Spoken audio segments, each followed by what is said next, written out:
Picture yourself as a beacon, radiating opportunities and attracting success. Affiliate marketing, akin to Jack Canfield's principles from Chicken Soup for the Soul, is all about attracting, not chasing. Imagine the internet as a vast ocean, and you're casting your net wide and far.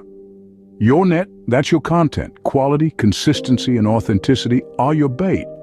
Take a leaf out of Canfield's book. Take 100% responsibility for your life. In the realm of affiliate marketing, take full responsibility for your content, your strategy, your success. Remember, everything you want is on the other side of fear.